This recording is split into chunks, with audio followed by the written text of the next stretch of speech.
Abantu benshi mumaze igihe munsaba update n'amakuru agezeho kuri Quantum Wallet. Quantum Wallet ifite token yitwa ATU. Muziko iyo ukoze register, iyo ukoze sign up kuri Quantum Wallet, iyo ufunguye Quantum Wallet, wenda ndaza no kubikwereka, baguha ATU token za Quantum Wallet zifite agaciro k'amadolari 900. Gusa ariko ndagira ngo nkubwire ko magingaya iyo token ya Quantum Wallet yitwa ATU yamaze kuba listed kuri PancakeSwap ndetse iri listed kuri Bitget Wallet, ifite agaciro ka 0.35 by'idolari. Turaza kubirebera hamwe. Gusa ariko abantu bategereje TGE, muziko murebye kuri roadmap baduhaye bigaragara neza kuri official website ya Quantum Wallet. Iyo urebye kuri roadmap baduhaye ubona ko ATU token ya Quantum Wallet izaba rated hagati y'ukwezi kwa 8 n'ukwezi kwa 12. Gusa ariko ndagira ngo ngubwire ko hari uburyo abantu bari gukorera amafaranga kuri Quantum Wallet bakoze staking ya token ya Quantum Wallet navuze ko yitwa ATU. Nago token baduha iyo dukoze register cyangwa se iyo dufunguye Quantum Wallet. ATU token baduha nago twemerewe kuba twazi stakinga kugira ngo tubone reward. Ariko hari uburyo ushobora gufata at least 20 USDT cyangwa se 19 USDT guhera kuri USDT 19 cyangwa se 20 ukagura ATU token, kuko gustakinga cyangwa se gukorera amafaranga muri ubwo buryo bwa staking nuko ugomba gustakinga at least 50 ATU token, kandi izo 50 ATU token zifite agaciro ka USDT 19 cyangwa se 20, gusa biterwa n'uburyo market conditions ihagaze. Hanyuma iyo ustakinze ATU token ugenda uhabwa 6% mu gihe cy'iminsi 6 ndetse ugahabwa na 30% bya token wa stakinze mu gihe cy'iminsi 30, ndetse ukaba igihe ushakiye ushobora kubikuza igishoro ndetse n'inyungu uko ubyifuza. Hanyuma ku bantu bashyashya badafite Quantum Wallet, ngiye gutangira mbereke uburyo mwa downloadinga Quantum Wallet mukibikaho ATU token zifite agaciro k'amadolari 900. Gusa simamya ko mu gihe cya TGE cyangwa se token generation event izo token wenda zizaba zifite agaciro k'amadolari 900.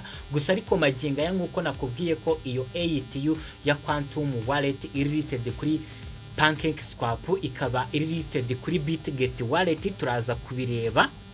Ifite agaciro ka 0.35. ubwo ngubwo ugendeye kuri ako gaciro magingo aya ATU token ya Quantum Wallet ifite uhabwa token zifite agaciro k'amadolari 900. Hanyuma reka nze mfate telefone yanjye nkwereke uburyo wa downloadinga Quantum Wallet niba utararebye video nakoze bwa mbere kuri Quantum Wallet, ndetse nawe warebye video nakoze bwa mbere ndetse navuze ko hari abantu mu maziminsi muri kunsaba update kuri Quantum Wallet.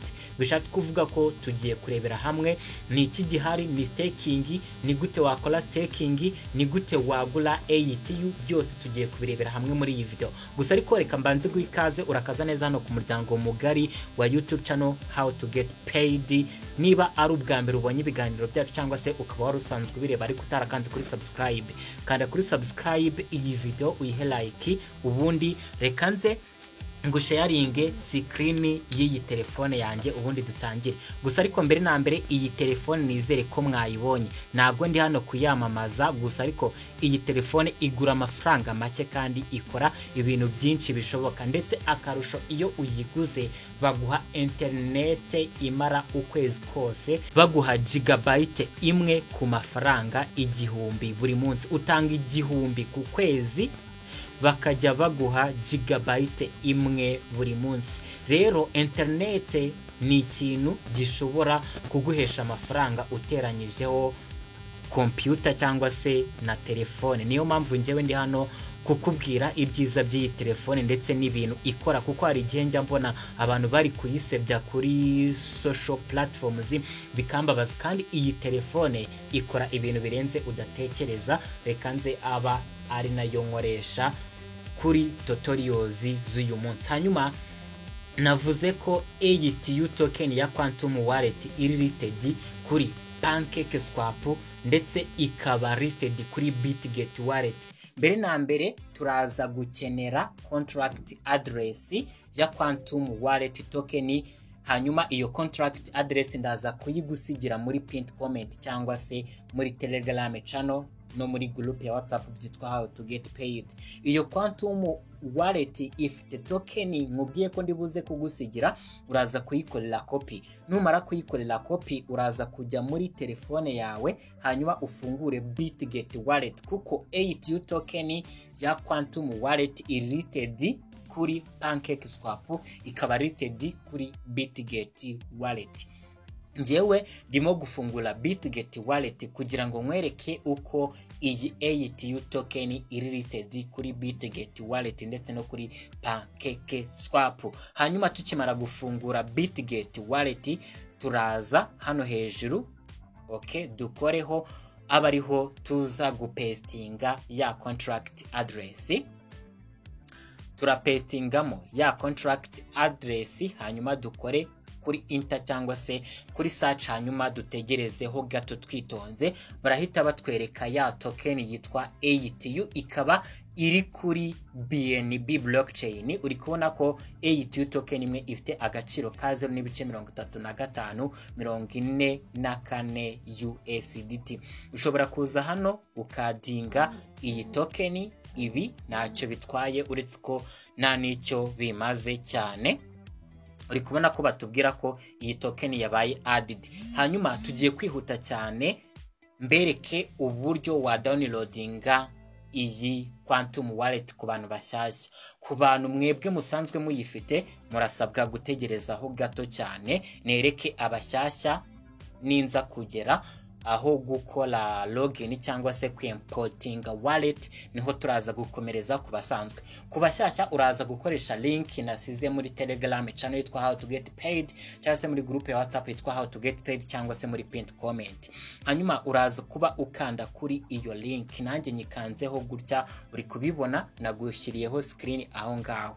Ariko telefone ndi gukoresha wayibonye, mfite n'ama computer, mfite n'ibiki, ariko ndagira ngo mwereke ko ibintu dukora kuri computer no kuri telefone biba bikora neza 100%. Gusa uze kunyemerera ukande kuri subscribe iyi video, uyihe like niba yagufashisha. Hanyuma iyo tuzamuye ubona ya roadmap nakubwiye, ugomba kuza gusoma, ugasoma ibintu bya tokenomics n'ibintu bya TGE byose uraza kubisanga ahangaha kuri iyi official website ya Quantum Wallet. Ikintu twebwe tugiye gukora nukuza tukadownloadinga APK, nukuza hano kuko app yabo ntago barayishyira kuri Play Store. Ikintu dusabwa gukora nukunyura hano kuri download locally Android APK.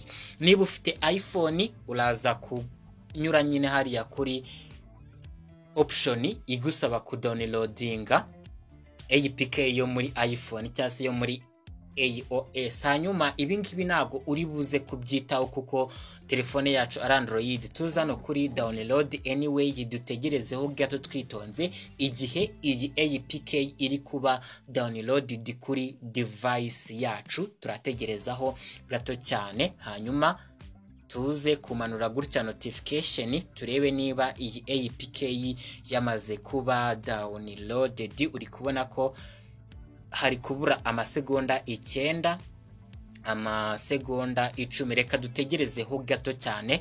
Gusa ariko guys, mwibutsa ko ngiyewe nitwa Dezo, nkora ibiganiro ndetse na video tutorials bigamije kukwereka uburyo wakoresha ugakoresha amafaranga kuri internet nta gishoro namba bigusabye. Hanyuma niba ari ubwa mbere nyine uze gukanda kuri subscribe, ubwo narindi kugira ngo iyi APK ibe iri kuba downloaded. Uri kubona ko hano bari kutubwira ko downloaded completed.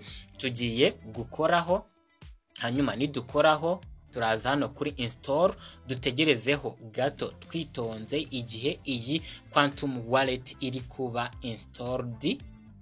Gusa ariko igihe dutegereje nyaboneka iyi video yihe like ndetse unayisharinge ku nshuti zawe, hanyuma tuze hano kuri open. Ubwo mba ndi kwanga gukora pause kugira ngo naza kweditinga cyane, niyo mpamvu mba ndi kunyuzamo akantu ka subscribe, akantu ka like na share. Hanyuma ku bantu dusanzwe dufitiye Quantum Wallet, dushobora kuba wari usanzwe yifite ukabura telefone yawe cyangwa se bikagenda gute, nkanjye ndaza kunyura hano kuri import wallet kuko nsanzwe nyifite. Ariko niba uri mushya uraza kunyura hano kuri create new wallet, icyo gihe bagusaba gushyiramo password, gukaria password, hanyuma bakagusaba kwandika passphrase kuko niyo master key. Ubuze passphrase zawe icyo gihe ubura ATU token zawe. Hanyuma turaza hano kuri import wallet. Nituza kuri import wallet turaza hano kuri read and agree, dutegereze ho gatoya cyane. Reka tugaruke hano kuri import wallet, tuze hano kuri mnemonic phrase. Gusa ushobora no gukoresha private key, gusa ngiye gukoresha mnemonic phrase. Baransaba guclear password, ubona ko maze kuyishyiramo inshuro ya mbere, ngiye no kongera nyisubiremo. Okay, nyimara kuyisubiramo uri kubona ko ndaza hano kuri import method. Nanone bansabe kwandikura mnemonic phrase zanjye, ndazandikura kuko mfite aho nazanditse. Uzabona bakubwiye ngo import successful, ugahita uza hano kuri understand. Hanyuma ngiyewe uri kubona ko, reka dutegerezeho gatoya, hano bari kunyereka 0, ariko nidutegerezaho gatoya turaza kubona agaciro ka token mfiteho. Okay guys, uri kubona ko buri kimwe gihise kigenda neza cyane. Bahise bambwira ko mfiteho ATU token zifite agaciro k'amadolari 1063. Gusa wowe nuzabona hariho 0 nuko hano hari Tron, hazaba hari BNB. Uzakora hano kuri BNB, hanyuma uze uhite ukoraho hano, bazahita bakwereka agaciro ka ATU ufiteho muri USDT.